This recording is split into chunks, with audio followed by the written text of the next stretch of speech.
Dentro desta palavra de Elias, que a gente vai aprender como ele se aproximar mais de Deus, a gente vai observar uma coisa que é muito interessante. Está bem aí no seu estudo, está aí também no PDF, que eles estão nos acompanhando pelo PDF. Mas a gente vai observar uma coisa, que está aqui na tela também. O que diz? Elias só teve vitórias quando desenvolveu essa característica em sua vida. Veja aí no seu estudo. Elias só teve vitórias quando desenvolveu essa característica em sua vida. Quantos querem ter vitórias na sua vida? Digam amém. Queridos, toda pessoa em sã consciência, ela quer ter vitória na sua vida. Ela quer viver em vitória e não em derrotas, de maneira nenhuma. Quem aqui quer viver somente em derrotas e na lama? Diga amém. Graças a Deus todos estão aqui, estão acompanhando. E quando alguém diz amém, isso aí eu já sei que não está ligado. Porque ninguém quer viver em derrota. Ninguém quer viver na lama. Mas para isso, irmãos, para andar em vitória, assim como Elias, tem que desenvolver essa característica na sua vida. Quantos querem saber qual é a característica? Digo amém. Está bem no seu estudo, a gente colocou para você. Qual é a característica que tem que desenvolver em sua vida para andar em vitória? Para ter vitória, você tem que desenvolver em sua vida, assim como Elias, uma vida de oração. Essa é a característica que tinha na vida de Elias. A característica de alguém que se aproximava mais de Deus, que desenvolvia uma profunda comunhão com Deus. Ele tinha o quê? Uma vida de oração. Veja aí o texto bíblico, olha só, está aí no seu estudo, está aqui também na tela. 1 Reis, capítulo de número 18, versículo de número 19. Olha só o que diz. Agora, pois, manda juntar a mim todo Israel no Monte Carmelo, como também os 450 profetas de Baal, e os 400 profetas do poste ídolo, que comem na mesa de Jezabel. Amados, aconteceu aqui um desafio. E Elias chamou para o desafio. Ele só chamou para esse desafio porque ele tinha uma vida de oração. E ele sabia o Deus a quem ele servia. Então naquele dia ele chamou para o desafio 950 pessoas.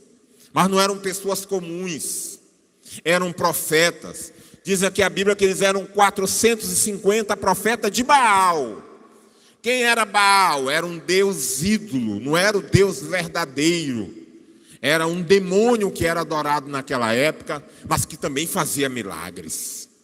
E aí ele disse, chamem esses 450 profetas de Baal e chamem mais 400 profetas poste ídolos. Vocês sabem, amados, quem são esses 400 profetas poste ídolo? Eu botei aí no seu estudo também. São os profetas de Aserá. São os profetas de uma causa chamada Aserá. Então, esses 400 profetas de Aserá, mais os 450 profetas de Baal, todos profetas do mal, representando o mal, representando Satanás, Elias chamou eles para um desafio. Ele disse, olha, eu vou fazer aqui um altar. Enquanto eu falar, irmão, você tenta imaginar. Eu vou fazer aqui um altar. E Elias colocou então um altar. Nesse altar havia uma lenha, onde aquela lenha era aceso fogo. Aquele fogo queimava um sacrifício. Geralmente era um animal que era usado como sacrifício a Deus pelo perdão dos pecados do povo. E ali em volta daquele altar haviam umas pedras. E Elias então disse para aquele povo, olha, vocês vão clamar aí para Aserá, vocês vão clamar para Baal, e vocês vão clamar. Se Baal mandar fogo do céu e acender aqui essa fogueira desse sacrifício, Baal é Deus. Mas se eu clamar ao Deus dos céus e ele responder com fogo e acender esse fogo do sacrifício, só o Senhor é Deus. E aí assim foi feito, queridos. A Bíblia diz, nesse capítulo de número 18, aí, que eu mostrei aqui uma referência, que os profetas de Baal e Aserá, eles se cortavam, eles batiam no seu corpo, eles invocavam esse demônio, e o demônio não respondia, o demônio não dizia nada. E aí Elias disse assim: quem sabe ele não está passeando, quem sabe ele não está dormindo. Elias ainda tirou onda com eles. E já no final do dia, quando eles já estavam cansados de fazer o sacrifício deles, eles então disseram: Elias, agora é a tua vez. E passaram, queridos, o momento de clamor para Elias, e ficaram todos observando ali. E Elias então disse: assim está muito fácil para o meu Deus, tragam água aqui. E então eles trouxeram um balde de água e derramaram em cima do animal que já estava morto ali para o sacrifício. E aquela água derramou em cima do animal, caiu em cima da fogueira, que ainda não estava acesa, e ela escorreu, foi até nas pedras. E ali Elias então disse: vamos fazer o seguinte, em volta dessas pedras que estão em volta dessa madeira, eu queria que vocês fizessem um rego, um caminho, por onde vai ficar toda a água que vai cair. Assim eles fizeram, cavaram em volta, em círculo, fizeram como se fosse ali uma pequena escavação, como a gente fala aqui no popular nosso, para que você pode ter um rego, né? E ali então Elias disse: pode derramar agora água à vontade. E derramaram água, irmão, sobre o animal. A água caía sobre o animal, caía sobre a madeira, caía sobre as pedras, caía no chão, escorria e encheu todo aquela escavação que foi feita em volta daquele altar de sacrifício. Depois se derramaram bastante água, que ali aquele caminhozinho em volta estava todo cheio de água. A Bíblia diz então que Elias clamou ao Deus dos céus. Como ele era uma pessoa de oração, e sobre isso nós estamos falando nesse primeiro ponto, que você só tem vitória quando você desenvolve essa característica na sua vida, que é uma vida de oração. E Elias estava em comunhão com Deus, através das suas orações diárias, desenvolvendo ali o seu devocional. E Elias então diz a Bíblia, queridos, olha só o que aconteceu. Eu nem vou falar, vou só ler a narrativa bíblica para você. Então, 1 Reis 18, 38. Então caiu o fogo do Senhor e consumiu o holocausto, que era o animal.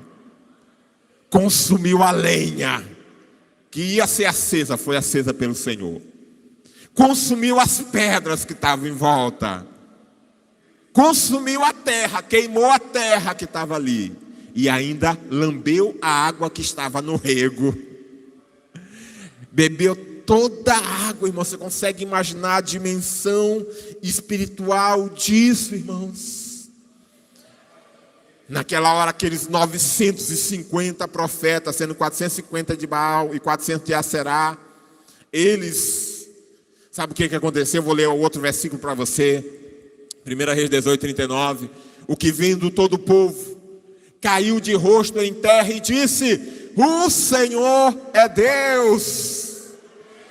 O Senhor é Deus.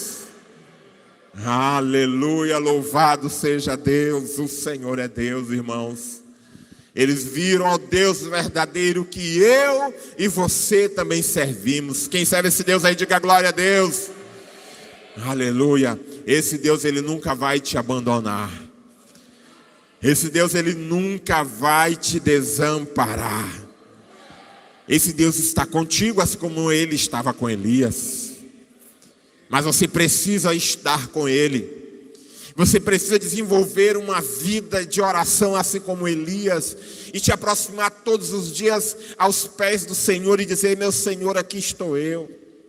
Senhor, eu não sou uma pessoa perfeita, eu estou lutando para acertar. De vez em quando até erro, você pode orar dessa maneira.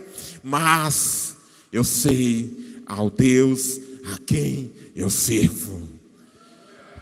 E eu sei que só o Senhor é Deus. Aleluia. Diga aí comigo: só o Senhor é Deus. Eu vou contar até 3 e você vai dizer isso bem forte. 1, 2, 3. Aleluia. Então te aproxima mais dele. Você pensa que os milagres aí acabaram porque Elias tinha uma vida de oração, como estamos falando aqui neste tópico? Ainda não acabaram. A Bíblia diz, amados, também, que haviam alguns anos que não chovia, salvo engano 3 anos que não chovia. E ali naquele momento, a terra estava seca. As pessoas estavam desesperançosas de chuva. E Elias orou e pediu ao Senhor que o Senhor mandasse chuva sobre aquela terra, para confirmar que era Deus mesmo. Deus já havia mandado então o fogo, consumiu o holocausto, bebeu a água do rego. Agora Elias pediu a Deus chuva. A agricultura precisava de chuva. E sabe o que aconteceu também no seu estudo? A gente colocou, mas está aqui também na tela para você. 1 Reis 18, 45. Dentro em pouco, os céus se enegreceram. Sabe quando a gente olha assim, aquele céu todo negro que vai chover? Com nuvens e vento. E caiu grande chuva. E Acabe subiu ao carro e foi para Jezreel. Louvado seja Deus. Choveu, irmãos. A chuva é símbolo de prosperidade. A chuva é símbolo de renovo e de vida. Deus trouxe vida, renovo e prosperidade para o povo naquele dia que já havia vários anos que não chovia. Deus também vai trazer para a tua vida renovo, prosperidade e abundante chuva. Quantos creem nisso? Diga glória a Deus. Aleluia, louvado seja o Senhor. A chuva ela é necessária para a agricultura. Então, quando fala desta chuva, tem vários tipos de chuva. Tem a chuva seródia, tem a chuva temporã, tem outros tipos de chuva. Outro dia a gente pode dar um estudo só sobre isso, para não se alongar dentro desse item. Mas a chuva, ela vem no seu tempo certo. Então, no tempo certo, Deus vai chover na tua roça. Aleluia, glória a Deus, na tua horta. E tudo aquilo que precisa nascer, precisa ser germinado e precisa acontecer, vai acontecer. Quantos creem nisso? Diga glória a Deus. Então somente, irmãos, desenvolva uma vida de oração, assim como Elias fez. Esta foi a característica que Elias desenvolveu e que levou ele a ter vitória. Quantos querem ter vitória em sua vida? Digam amém. Então ore, irmão. Já estou orando, pastor. Ore mais. Já estou clamando. Clame mais. Oração nunca é demais. A Bíblia diz que Daniel orava 3 vezes ao dia. Desenvolva uma vida de oração. Isto foi o que fez a total diferença na vida de Elias.